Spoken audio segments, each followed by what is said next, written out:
Good morning, good afternoon, good evening. Welcome to the Same Old Arsenal podcast. And I had to chuckle just now because just before we went live, Amanda said underneath her breath, pissed off. And I think that's probably going to be a running theme for today. So, Amanda, let me start with how are you feeling? Well, do you know what, right? I messaged you both last night and said, thank fuck we are not podding tonight because I just think I'd sit here for an hour and rant. And I thought, okay, go to bed. It's always a little bit better in the morning. I don't feel any better.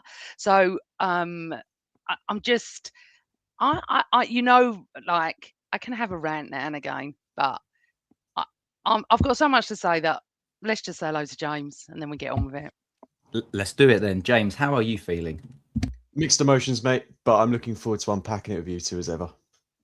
Yeah, how am I feeling? So my wife is not very well at the moment, and I think she might be coming down with something. And I feel like I'm coming down with something as well because being forced, subjected to watch some of that painful display yesterday wasn't that great. And yeah, it's made me feel a little bit grinchy at this time of the year, but we do need to get into it, as you said, James. I'm going to kick off with you. Let's dissect this from a chronological point of view, as we like to do, and we'll kick off by talking about that lineup because I'll be honest with you, I wasn't overly enamoured with it. If I'm completely 100%, my personal opinion is I don't think that it sets the best example to Miles Lewis-Skelly. Not even starting when you expect him to be next one up. And that's how Arteta has talked quite a lot, right? He's talked about, player gets injured, next one up. Like there are clear kind of roles for each member of the team. And it just felt a little bit to me like a bit of a message. So I didn't like that.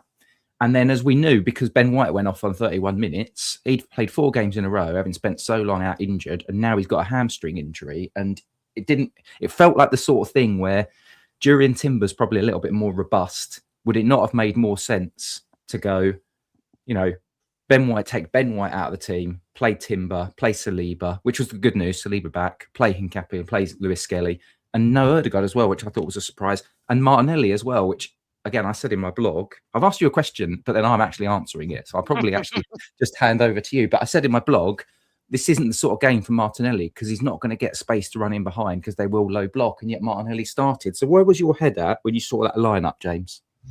My initial thoughts were this is really strong, and I wasn't expecting it to be quite as strong as it was. And the one that really stood out to me initially was Zubimendi, because I thought this guy, it doesn't necessarily need to play this game. We've got Declan Rice coming back who's just had a break. We could play him. This was the perfect opportunity, in my opinion, to have someone like Rice play as the 6 and then have 2 8s in front in Ødegaard and Eze. So I was a bit disappointed we didn't see those two on the pitch at the same time. And like being totally honest, Eze was phased out of this game, didn't really offer much. He tried to make things happen, but just wasn't able to influence the game in any real way. And the exact same with Martinelli. He had those issues as well against the low block. And Wolves were playing a really, really, really defensive game, which you cannot blame them for in the slightest. But it just made it a really sticky evening for us in more ways than one. But we certainly didn't help ourselves. And yeah, I was actually really surprised that we didn't see a single bit of Madueke after his performance in midweek against Bruges. I thought he was excellent in that game. Obviously, got 2 great goals. Didn't even get a look in this game. But I think you make a really good point about Lewis-Skelly. It's quite damning that he should be nailed on to start this game. I think we all thought when Calafiori got suspended against Villa, okay, Lewis-Skelly is coming in and he has to play this game. He's next on the team sheet. Okay, he's been out of form, but it's Wolves at home. Shouldn't be a problem there. And for him to start Hincapie and kind of shuffle the defence around a little bit, it just, I didn't feel great about that. I think there's part of it where he really wants to see Hincapie play at left back, and we've not had a chance to really do that yet this season. But it's not a good look for Lewis-Skelly. But the saving grace is I thought he was really good when he came on. I thought he had one of his better games in a little while. So, he's put himself back in the running order for sure. But yeah, and you make a good point about Ben White as well. I was actually really happy for him to start. And in hindsight, maybe I shouldn't have been. But because we've not seen him for so long, because he's been in and around the team, but he's just not been getting minutes. This was his 4th start in a row. But you've got to also consider, which I was totally overlooking at the time, that it's 4 starts in 10 days. He's played every minute of every game practically, for a guy just coming back into the fold to go from back like 5 minutes at the end of a game to 90 minutes every other day, yeah, you've got to be more careful about that sort of stuff. Yeah, I think Arteta knows that as well, Amanda, doesn't he? Because I think he even referenced it afterwards. But why are we making this mistake? Of my question, like it was the most predictable outcome given the injuries that we've had this season, that we were going to lose someone like Ben White. So I've got a few questions for you. You can talk about the Ben White bit. You can vibes riff off of some of my points about MLS if you want to. But Yeah, I also do. want to ask you a question to answer in there. According to some of the different stats sites that I've looked at, Arsenal had 6 attempts in that first half. Maybe I'd had too many beers. I don't really remember those. So, pull all of that together in your response to me, please. Okay, so fully agree on Ben White. And I said it yesterday when I was standing in the ground with Carla, my cousin. I said, I'm not surprised. Why is he playing him? But I disagree on Miles Lewis-Skelly because I know it sounds weird because of Ben White, because I don't think he's been playing that well, and I don't think he had a great pre-season. So when I saw the team, I was all right with it. I looked at the bench and I was like, wow, this is a wowzer of a bench game. And I was okay with it. But I don't know. Sometimes, you know how much I love Arteta. I do wonder what he's doing. Is any Arsenal fan surprised that Ben White's pulled up? No, none of us. And I don't really understand that. But Miles Lewis-Skelly, he's not the same player as he was last year. He's very young, and that's going to happen. So I wasn't shocked he wasn't playing. However, I do agree with James. When he came on, he actually changed the momentum, the energy. All of a sudden, within one touch, he was going forward, and it sort of changed it. 6 attempts. Well, we were all there. I can think of one. So unless I'm forgetting, there was one header that was so poor. That was it. I don't remember any attempts, unless people in the chat room. By the way, hello everybody in the chat room. Thanks for joining us. Give us questions, because when Chris has to shoot off, me and James will answer them later, and we'll star them all. No, sorry, I can't remember 6. Maybe 1, maybe 2, but not 6. What about you, James? Let's go through that first half. Like, what are your kind of overriding memories? I know we're trying to bury the memories of yesterday, because I feel like after this podcast today, after it's gone out, I feel like the three of us are very much going to be like, let's never speak of this game again. But we do have to talk about it in the now. So, James, that first half, what are your kind of key memories? Because I don't have many. I remember a ball being flashed across the box, which I feel like Gyökeres or Martinelli should have been on the end of. There was that Martinelli header at the back posts, which he could have done better with. Apart from that, I can't really think of anything. Arteta put such an emphasis on starting these games really quickly with a lot of intensity. We didn't do that at all. It was almost like the team felt like this was a formality, and it shouldn't have been. You're playing against bottom of the league. Yes, it's a game you expect to win, but you can't really take any Premier League game for granted. They're fighting for their lives, and this was a different Wolves side to the one that got battered against Man United at home. I mean, that they were conceding goals for fun in that game, but they looked a lot more resolute. They looked a lot more defensively sound. Obviously, it's typical that happens against us, but when that does happen, you have to do more to break them down. And going back to your original point, I don't think we necessarily had the right players on the pitch. This was more of a Trossard-y game. I felt like you wanted those technical players to unlock the game. Gyökeres was isolated. Saka was the only one that was really making things happen.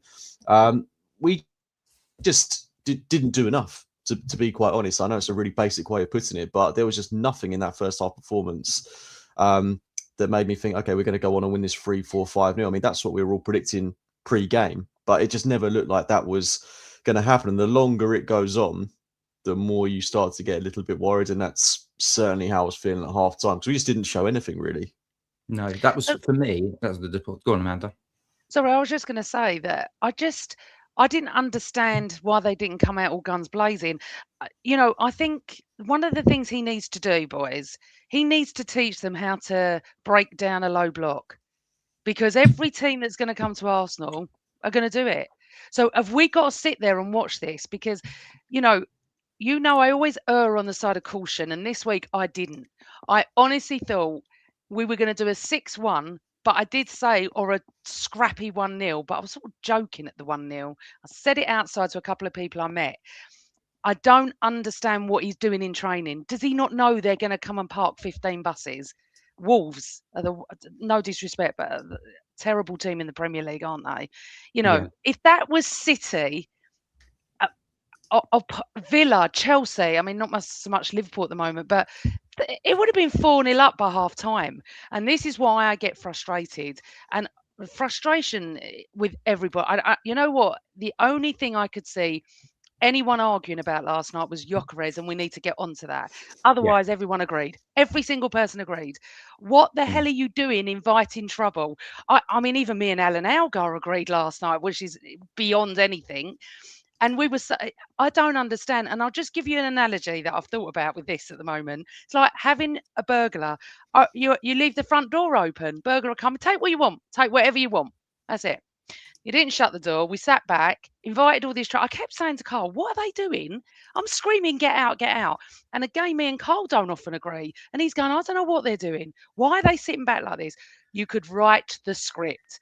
Was anybody shocked in that ground that they scored?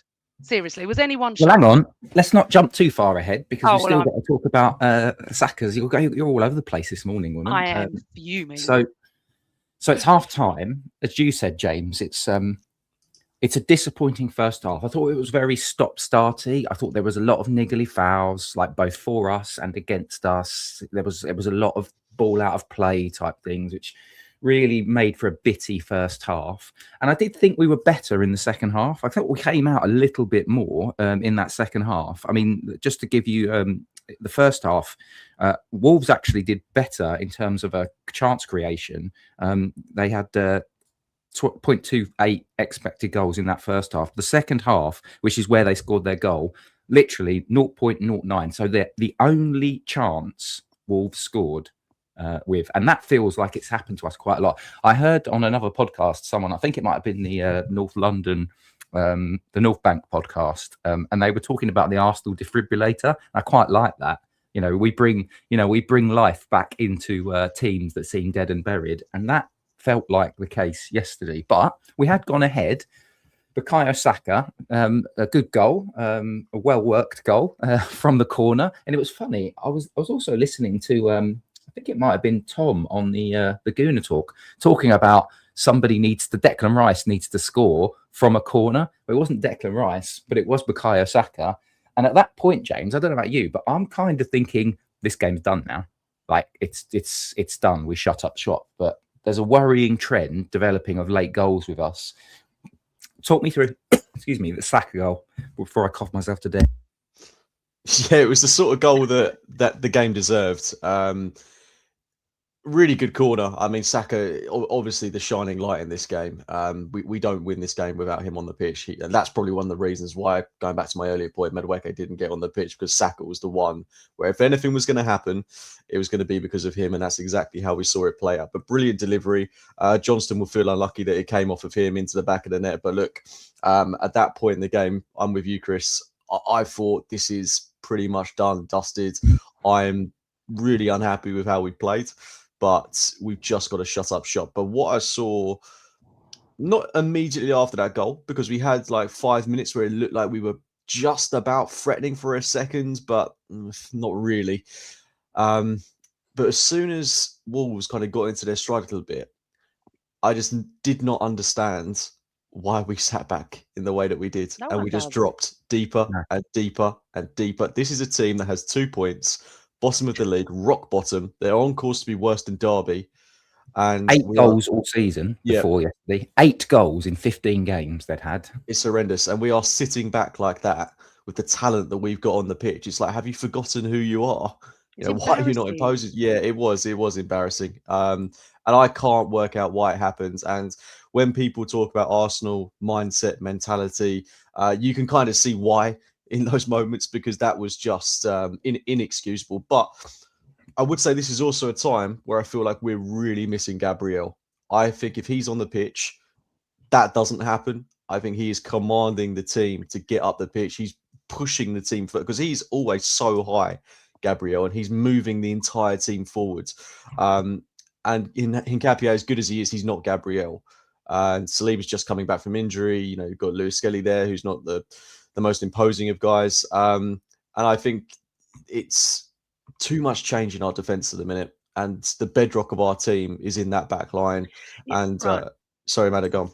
So I understand that, and it is a mishmash of a defence, and we're coping with that, and it isn't easy.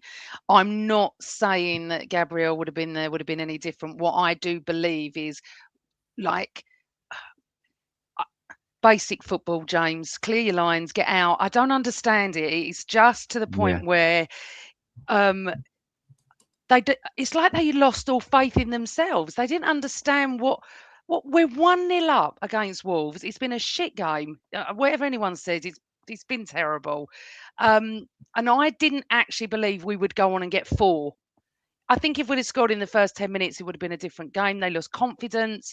You know, losing to Villa may have affected them in the last seconds last week. You don't know how players get affected. But what I don't get, and I'm assuming you've all seen Arteta's interview, it's like Arteta didn't tell him to do that. But yet sitting in the ground, I felt like he did. You know, I felt like this must be one of his tactics. No. But No, I don't he feel was that. fuming. Right. Then why did the players do it? Because this is what I keep asking Do you know- myself is, they're not taught to do that. And what did they not believe in themselves? It was just bizarre. It was, and I you know- agree with that. And this is why I disagree slightly with James. Big Gabby has also been to blame for a few howlers, but with him and Saliba, teams don't get as brave as they have the last few games. Thanks, Psych 2543. I think I understand what he's trying to say. I think we would be a bit more stable, but Gabby has done a few howlers. However, I don't know anyone that can make sense of what they were doing. Yeah, well, so there's a few things to unpack there. I think the retreating back, I think that's a psychological thing. Sometimes the ebbs and flows of the games, like Arteta, like players have talked about this sort of stuff before and said, like, you know, this wasn't a tactic. It's the way in which sometimes game state changes. So I think there was a psychology. I do think you've got something, you might be onto something with the Villa thing, you know, and let's bear this in mind. So we conceded an injury time goal against Villa. We conceded from a set piece against Chelsea. These are not Arsenal things that we've come to expect. And we conceded a late injury time stoppage goal against Sunderland to draw it 2-2 as well. So the signs have been there, and maybe there's a little bit of the psychology with the way in which the goal was conceded. I'm just watching it on. I'm watching a still of it on the goal that they scored, and we've basically got all but 3 players in our own box, and it's like there's not tackles being won. There's balls coming to the box. I mean, Hincapié, I think we can all be pleased with how he's performed this season, James, but he was really poor for that goal. Like, he basically just doesn't win his header. Gabriel, that ball, I'm watching it now. Gabriel, that ball coming in, Gabriel and Saliba, probably, but certainly Gabriel, going to get in front of the man and that gets headed away. Like, that is meat and drink for them. But that was a really poor defensive bit of play, James. I mean, do you put the goal down to, is it just as simple as that? What do you put some of these defensive lapses down to? Is it the psychology of the team dropping in? Like, what's your kind of view?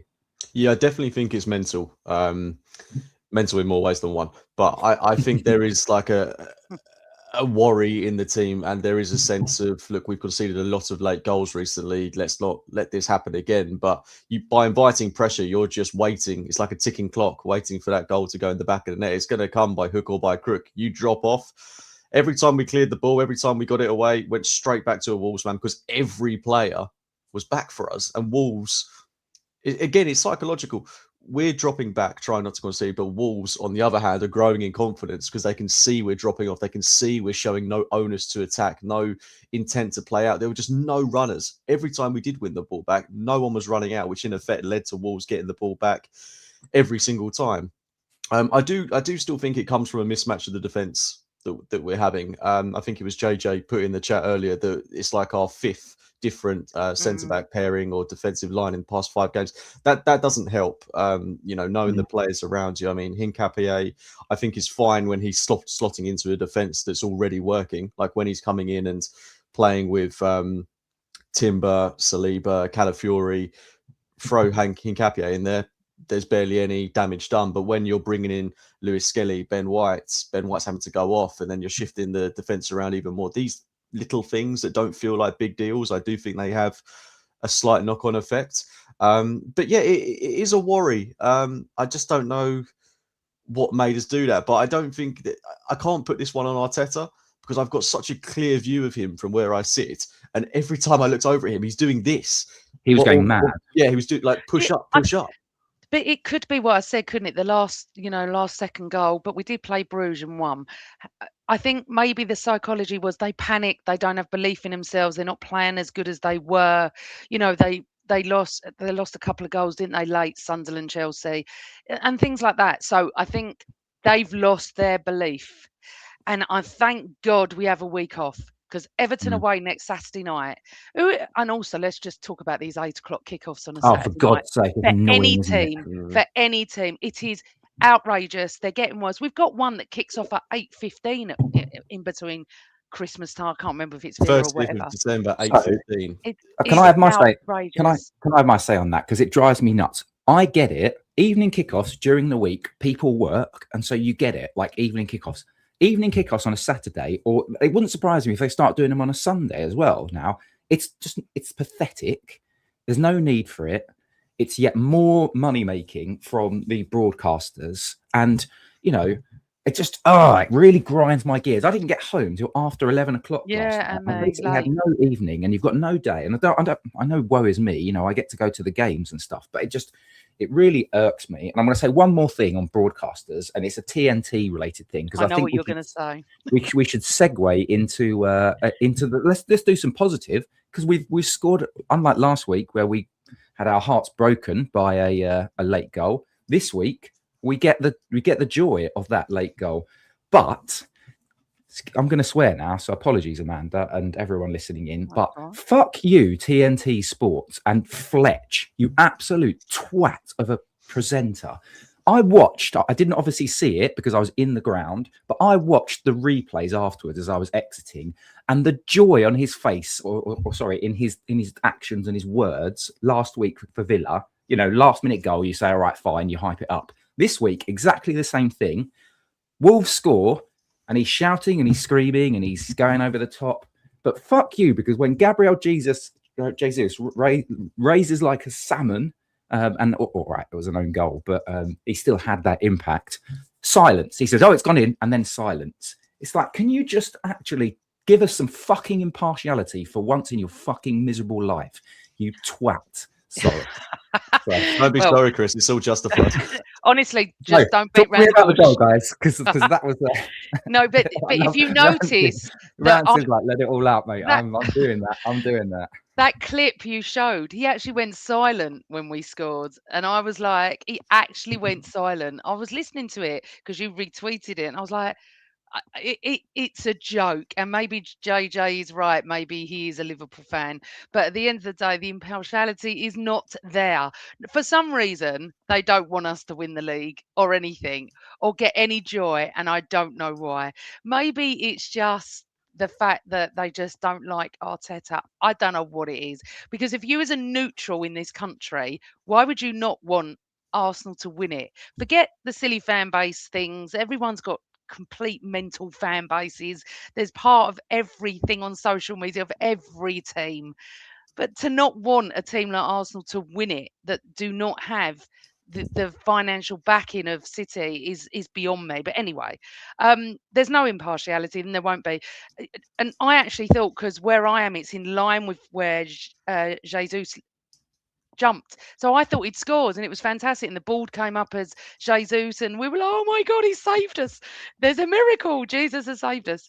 It was quite disappointing he hadn't. It's not, disappointing for him and for us. The fact that but I don't know about you two, and I think I'm going to get lambasted for this. But when we scored, I wasn't like I was against Bournemouth with Reece Nelson. I wasn't. I was still angry. I was still angry from the goal. So I'm celebrating, going, oh my God, how have we done this? But then I was like, I'm still angry about this whole match. I'm like, I couldn't come down from, oh, great, 3 points, whatever. But we do put a little bit of positivity on it. Teams that have shit games, that win in the last seconds, that is the mentality of champions. Okay, we've seen Liverpool do that. I think it was Southampton last year, I can't remember when it was. They were so appalling, but scored in the last minute. We will, and as Red Action said, not know about this game, talk about this game in March or April if we go on to win the league. No one will come back. But if we, if this continues, I am worried about Everton. I'm never going to be positive again, people. I honestly said to the guy in my office, he said he was worried. I laughed at him.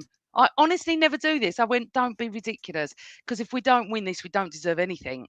But at the end of the day, it's like, I still want to know. I really want to ask the players. But just going back to something, this is what I wanted to say, the mentality of losing that last goal at Villa, of course it's going to affect you. But what I did notice last night, I think Gabriel was filming in the changing rooms and all the players were on their phones, literally sat down and went on their phones. So for all the people that are coming out on social media, I don't know what they're reading. I couldn't see it, but everyone was on their phones. And I'm thinking, are they reading what people are saying? Because everyone's saying this. Why are you sitting back? You are top of the league. They are bottom of the league. Do not do this. It's embarrassing.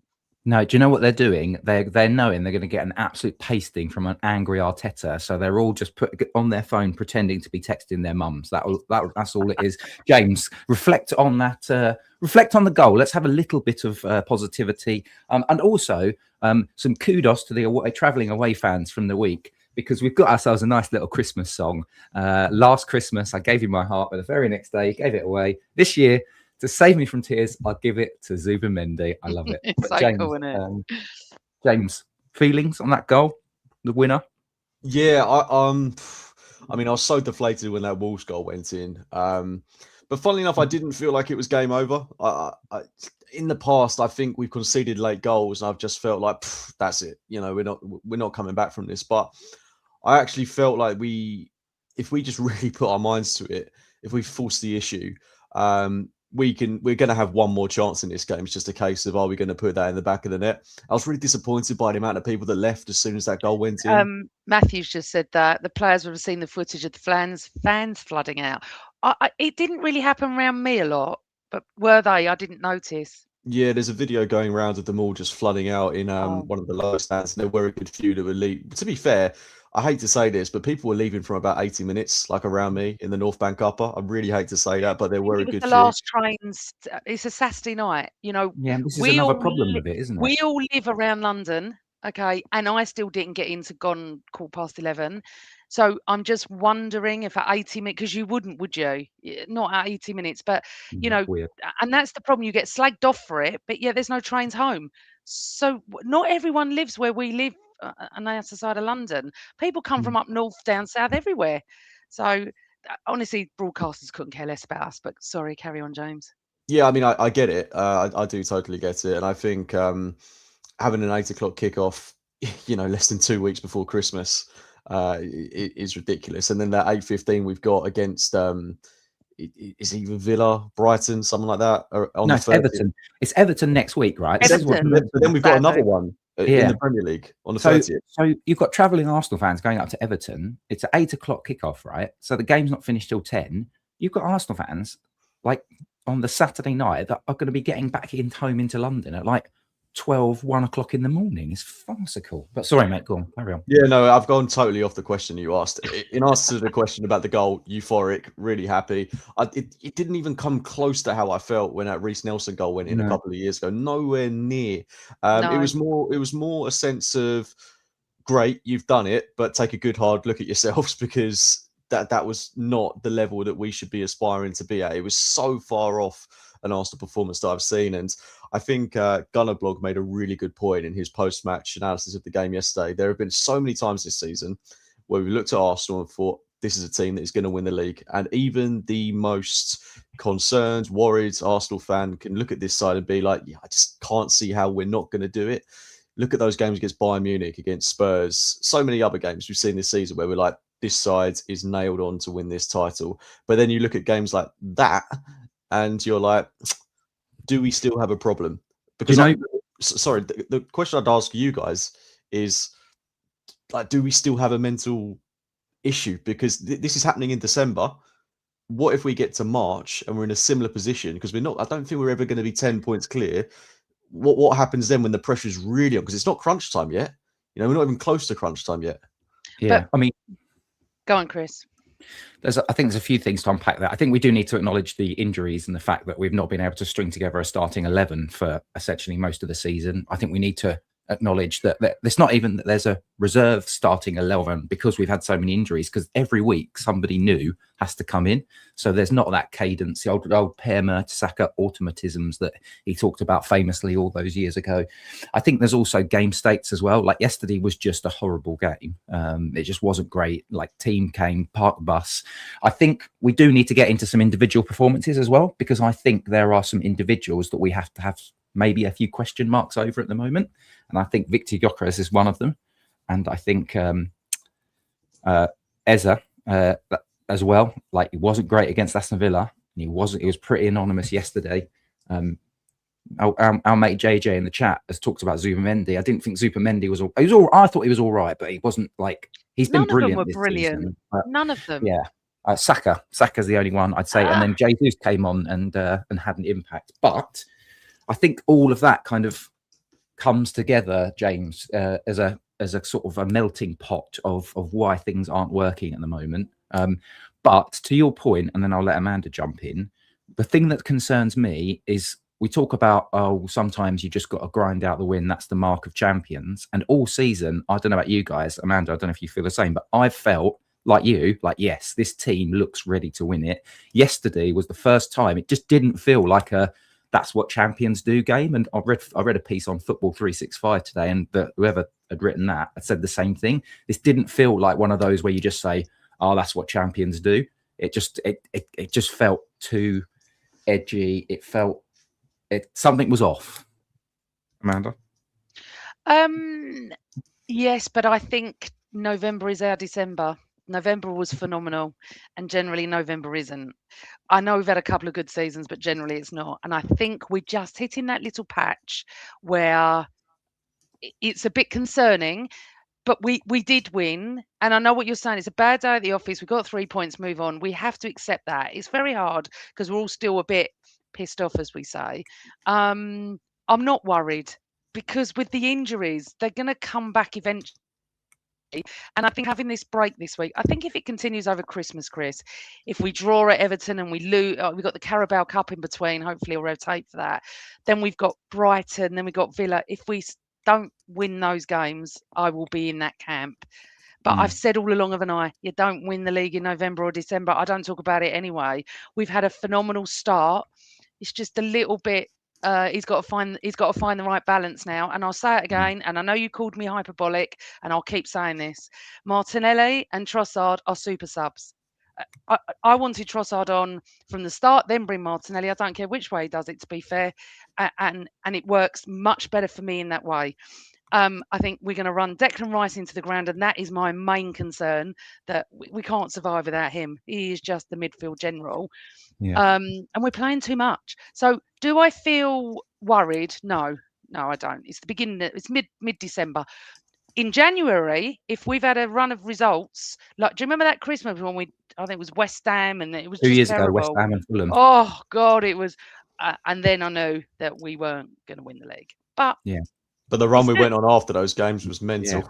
But we didn't win it. We'd already lost the game. The only thing I'd say about what you're saying there, Amanda, is, and I'm not saying I disagree with you, by the way, but I think for the sake of argument and what people in the chat might say, is that we've not actually been amazing for a little while. The Spurs games, the Bayern games were really good, but the Chelsea game, a lot of people will look at that and say it was disappointing. The performance against Brentford was good in the sense we got the result. We didn't have to work too hard, but again, it wasn't anything particularly special.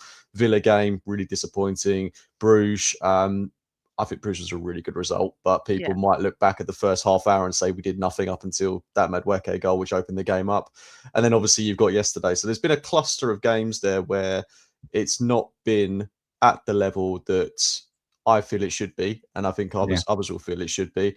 I'm willing to kind of say, okay, we've had a lot of injuries and that's contributing.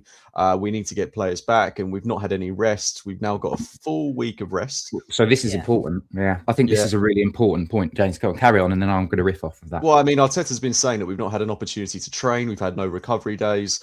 You know, they're going to have today off. They're going to have tomorrow off. They're going to go back in on Tuesday, and they've got the whole week to get prepared for that game against Everton. They will have had literally an entire week. It's another 8 o'clock kickoff. So we've got all the time in the world to prepare for that game.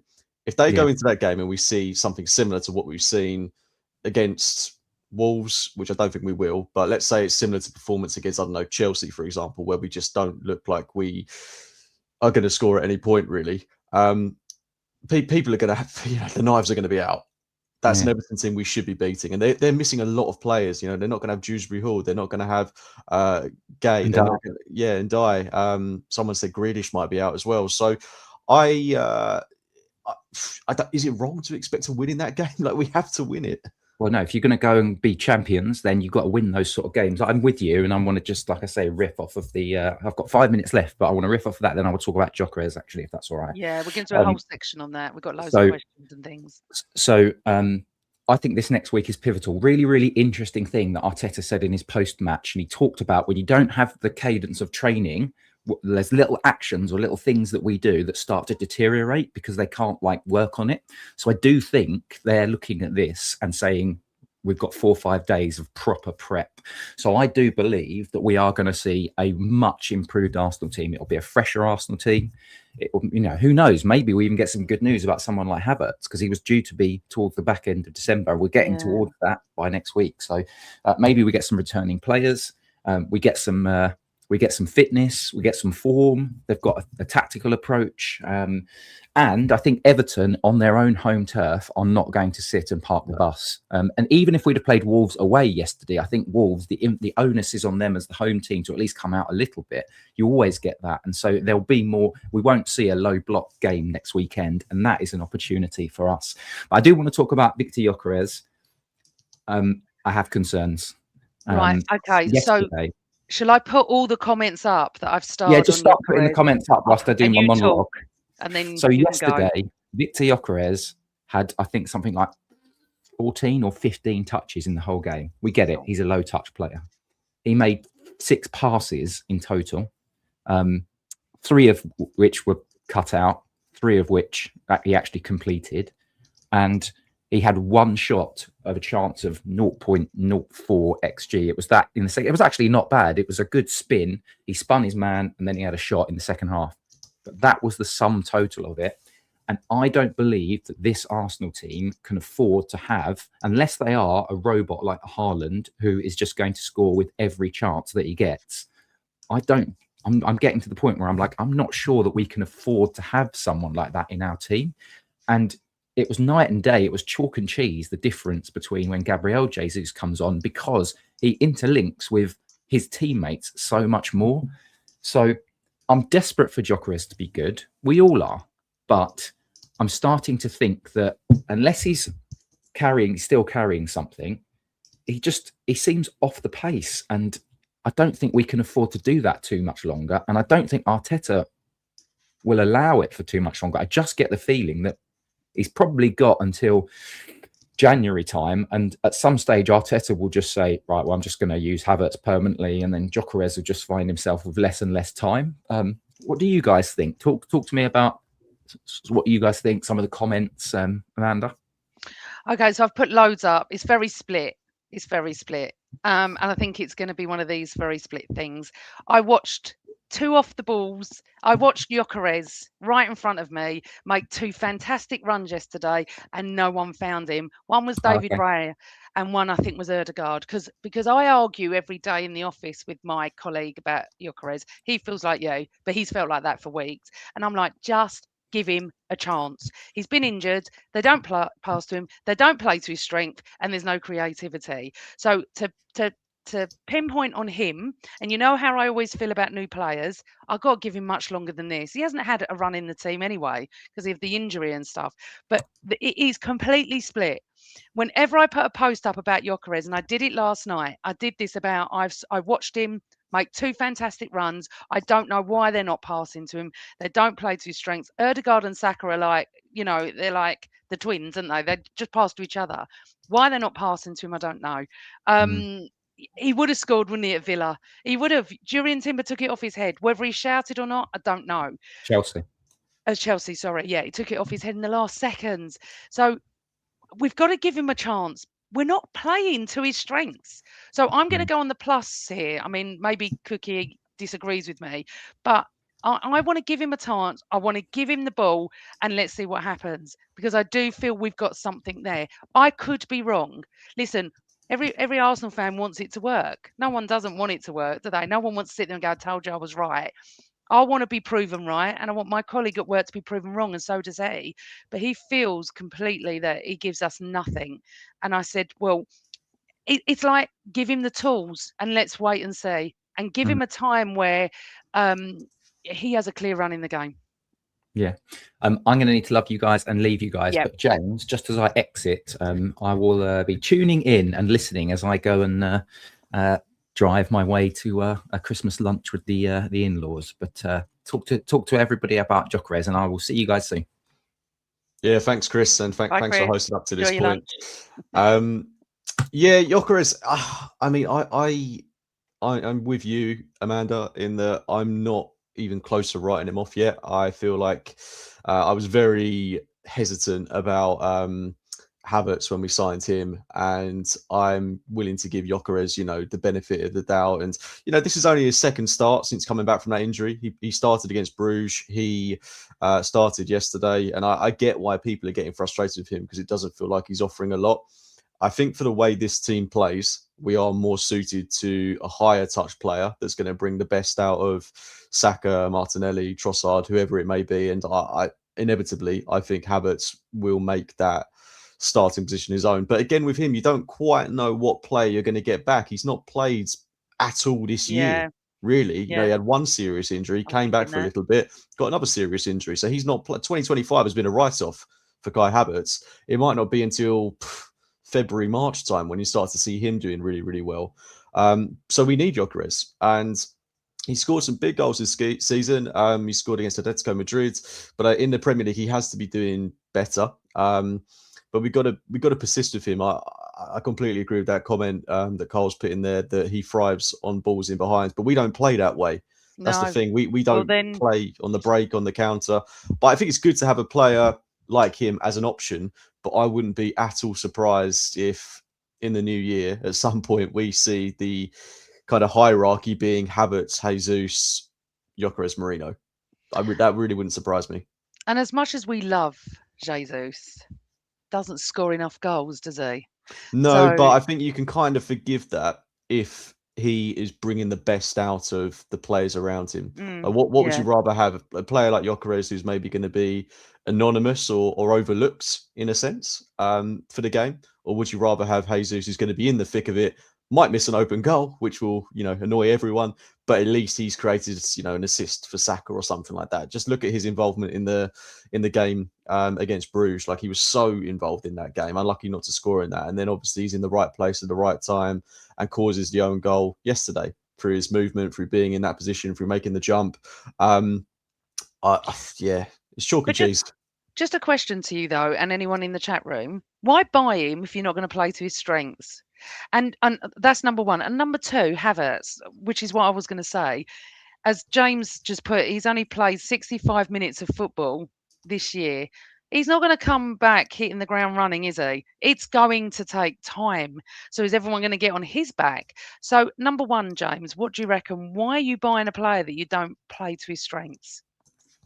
Well, I mean, it goes back to the summer, and like, we don't truly know what went on behind closed doors. Like, we're led to believe that this was a signing that was pushed for by Berta.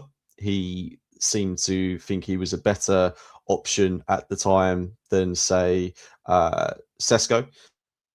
And I was okay with that. I was not at all fussed, to be honest, with who we brought in over the summer, so long as we brought in a striker and someone that put the ball in the back of the net. And my thinking was, if Merino's scoring goals in this Arsenal team playing as a striker, then if we get an actual striker, then surely they're going to benefit from it. But like Carl said in the chat, Gyökeres needs those balls in behind. He needs to be playing virtually on the counter, and he needs space. We have zero space. Like, every time he moved yesterday, he had Mascara basically tracking him the entire time he moved. So yeah, it's frustrating, but I just don't think the game state and the way we play necessarily allows Gyökeres to flourish. That's why maybe he's done a little bit better in, say, the Champions League games against Atletico, where they came out and there was a few more opportunities. There was a bit more green grass to run into. But it's a tough one for me to answer, Amanda, because it's one of those ones where Gyökeres and the club need to meet in the middle somewhere, because we can't change our identity to suit one player. No, But he there's no needs buying. to adapt to the team. But the things that do worry me about Gyökeres, I just don't think his all-round play is particularly good, if I'm being quite frank about him. His hold-up play, what hold-up play? I just don't see it. He doesn't really bring others into the game that much. I think that Do you needs to be think? worked on. Do you think he's trying too hard because he knows the pressure's on him? Which is what Havertz did. This is a little bit of a copycat of Havertz. But I will also say honestly, everyone's so split in the chat. I mean, Matthew's saying we bought him because everyone was shouting that we needed a striker. There was so much pressure to buy someone, so we pulled the trigger on Gyökeres. I don't believe that. But obviously, thank you, Matthew, for your comment. It is a shame, because you never want, do you, any player that puts the jersey on to not succeed. So I know everybody wants him to succeed and everyone's entitled to their opinion, but we just need to give him a bit of time. Let him have a run, few months. You know, someone put in the chat as well, Wenger said it takes a year sometimes for a player to settle. So let's support the boy while he's playing. But also, I noticed a few people saying that when Trossard came on, he played better, and he'll play better with Jesus. It's just finding it. But I would like to just talk to you, because we touched on it slightly. Is Eze a worry at the moment? I mean, he played phenomenal against Spurs. Do we even know where his best position is, James? Before I just go on to Eze, I just want to touch on one more thing on Gyökeres quickly. The one thing that's worrying me about him a little bit is I don't want him to be this guy where he scores a goal and then he goes on like a 5-10 game goal drought, and then the pressure is suddenly on him again, because that's not going to benefit the team or him in any way. He needs to be picking up goals like every couple of games, just so we don't want to be talking about him anymore. Like, when we know he's doing well is when we're not talking about him. What's happening at the minute is he goes through a phase of scoring a couple of goals, but then he won't score for a while. Then he'll do it again. And we saw it against Atletico Madrid, like when he got that goal that went in off his midriff, and then he scored another goal immediately after. Like, the weight of the world was lifted off his shoulders, especially when that second goal went in. But in the build-up to that game, we were talking about him every single week because he hadn't scored up until that point. Then obviously he played against Burnley, did really well in that game, his best 45 minutes for Arsenal. And suddenly he's got this injury and we're kind of back to square one. That cycle cannot continue. It's just not productive. He needs to be at least a level of playing where we're not talking about him. Anyway, went off topic there. Back to Eze. Where's his best position, James, in your opinion? I still think he's going to play on that left-hand side. When he originally came into the team and he played on that left wing, laid it on a plate for Victor Gyökeres when we played Nottingham Forest at home. That was a great day out. Really, really enjoyable game. Complete opposite to what we saw yesterday. That's where I think we need to see him. And I think naturally, as the season goes on, Trossard is doing amazingly well at the minute. And that left wing position, even though he's been out for a little bit, for me is still his to lose.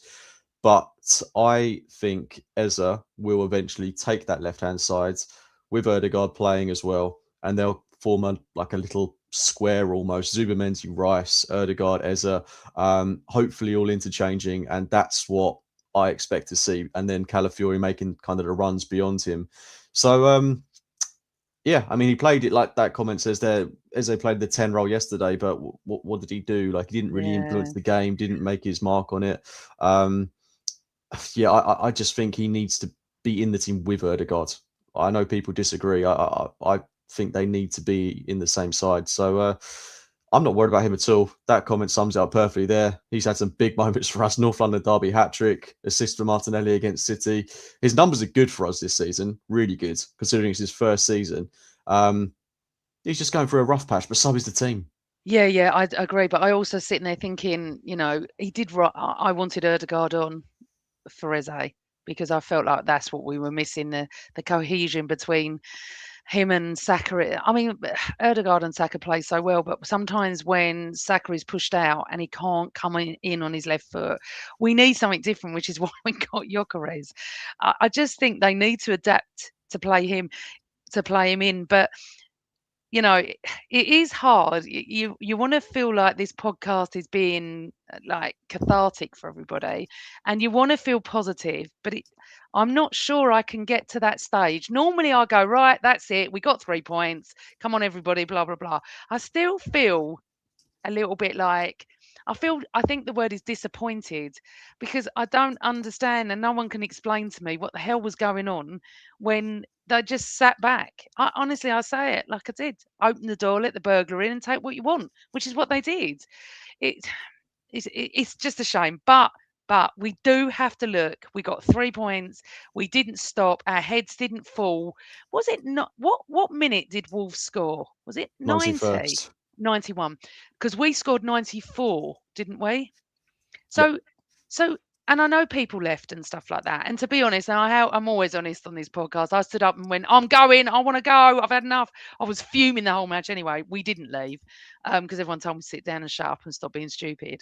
I wouldn't have gone anyway. I would have probably just moved further down and sat and watched, but I was so angry. I just had enough. It's a late night on a Saturday night and you're like, I've got to watch this crap, because it was crap, and whatever way you say it. But we've got a hope, James, because City are going away to Palace today, and I've just seen a comment. Hold on. From GBFK7EQ. Your comments today, everybody, have been fantastic, and I've tried to put up as many as I can. If Man City drop points to Palace today, yesterday's result will look a lot better. Right now, the performance we had is left a bitter taste. I think that's it, isn't it? You know, James, even if Palace managed to get a draw, we're going to feel so much better tonight, aren't we?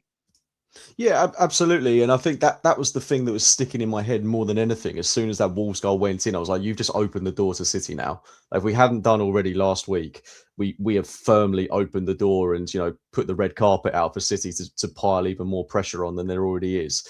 So I'm incredibly relieved that we got that goal, because yesterday was, as much as I would have loved a 6-0 drubbing of Wolves, if we'd have played really well and won 1-0, I wouldn't have been fussed, because it's all about 3 points at this stage in the season. Look, I wanted more, but if you play well, you win, no problems. The issue is we played horrendously and we got the job done. Is that a mark of champions? I don't know, but we'll see. But the pressure is back on City now. That's the thing. I think City will get past Palace today. Personally, I just can't see them dropping points in that game. It's a tough place to go, but I'm trying to G myself up for potential jubilation if they do drop points in any way. But we've put ourselves, you know, in the ascendancy. It's over to them. You know, we've done our bit. Over to them. Right, before I go to the questions, just to say you are listening to the Same Old Arsenal podcast. We are on every social media platform. Please come and see us. Please press like and hype, whatever that means, because apparently it gets out to more people. And if you could rate us in audio, Spotify, Apple, wherever you listen to, again, that gets out to more people as well. It would be fabulous if you all could. Happy to leave comments, you know, whether you agree or disagree with us. That's the beauty of football. It's all about opinions. Let's go on to something different. We have Everton coming up, and one of our listeners in the chat room said, question 1, do we start Jesus against Everton, or will that be too soon? When he comes on the attack, sorry, my eyes are gone, seem to all perk up. And then question 2 is, what should be the preferred ST order between Jock, Jesus, Havertz and Marino? So that's quite a good question, actually. So number 1, would you start Jesus against Everton? I wouldn't be against it. Definitely wouldn't be against it. I'm going to give it to Gyökeres, though, for this game. If I felt he had to score yesterday. I just felt like bottom of the league at home, a team that ships goals for fun. You've got to score in that game. If you drop him for Jesus against Everton, I think that kills his confidence, which isn't a good thing for us. But then again, so is having a striker that's not performing. So I think you give him 45 minutes. If you don't see 45 minutes from him where he's performing in that game, you take him off, you bring Jesus on because he Mm. offers more to the team. But I'm hoping he has 45 minutes like he did against Burnley, Gyökeres that is, and we see a much better player. And yeah, like JJ says in the chat, I think starting him in a high pressure game just after an ACL, I don't think it's going to happen. But we've got the option there now, and hopefully Havertz isn't too far behind. But Jesus is going to start against Palace. You would think, we've got Palace a couple of days after, and then we've got games against Brighton, Villa. So Jesus is going to play at some point. I just wouldn't start him in this one. It's still Gyökeres' game for me. Okay, so and there's question 2, which obviously I've taken off the screen, was out of the 4 strikers, who are your preferred 2 or pairings? I'd be surprised if we see a lot of them play together. At the start of the season, I was excited for the potential of maybe Havertz playing a little bit deeper and then Gyökeres playing ahead of him. Obviously, we've not had the chance to see that, and we're quite deep into the season now. So I'd like to see it at some point. I just don't know when that's going to happen realistically. If we're talking about hierarchy, looking into Arteta's mind, I think it's going to be Havertz, Jesus, Gyökeres, Mourinho. Okay, interesting. Okay. Right, next one. What have we got here? Karen, friend of the show, Russell. Why are we so slow and ponderous? It's not exciting to watch and it's really, really boring. Why are we doing quick counters? Why are we not doing quick counters? It's happening a lot. I don't think we know, Karen, but I'll let Cooks talk. I don't think you can in games like yesterday because Wolves just let us have the ball. So they're kind of saying to us, look, the onus is on you to break us down, and you can't make quick counters because there's nothing to counter against, really. Wolves were the team that were countering, and that's how we got the Ben White injury. We'd pushed everyone up the pitch. They had a chance through Hwang.